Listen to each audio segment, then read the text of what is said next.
ప్రతి ఏడాది మృగశిర కార్తేకి బత్తిని కుటుంబ సభ్యులు ఎగ్జిబిషన్ గ్రౌండ్లో చేపమందు ప్రసాదం పంపిణీ చేస్తూ ఉంటారు. ఈ ఏడాది కూడా దానికి అన్ని ఏర్పాట్లు పూర్తి చేశారు. అయితే మృగశిర కార్తె మనకి సోమవారం సాయంత్రం నుండి ప్రారంభమవుతుంది కనుక సోమవారం రాత్రి నుంచే మనకి ఎగ్జిబిషన్ గ్రౌండ్లో చేపమందు ప్రసాదం పంపిణీ అనేది జరుగుతుంది. బత్తిని కుటుంబ సభ్యులు సోమవారం ఉదయం 11 గంటలకు సత్యనారాయణ స్వామి వ్రతం చేశారు. ఆ తర్వాత యథావిధిగా బావి పూజ చేశారు. ఆ తర్వాత ప్రసాదం తయారీ చేస్తారు. దూద్ బౌలీలో సాయంత్రం నుంచి వాళ్ళ కుటుంబ సభ్యులందరూ కూడా ఈ ప్రసాదం తీసుకున్నాక తర్వాత ఎగ్జిబిషన్ గ్రౌండ్కి వెళ్ళడం జరుగుతుంది.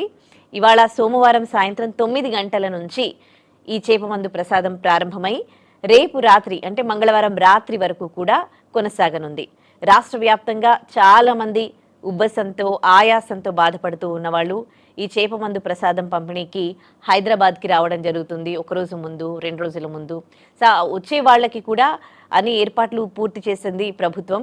వాళ్ళు ఉండడానికి వసతి అలాగే మంచినీళ్లు భోజన సదుపాయాలు కూడా ఏర్పాటు చేశారు.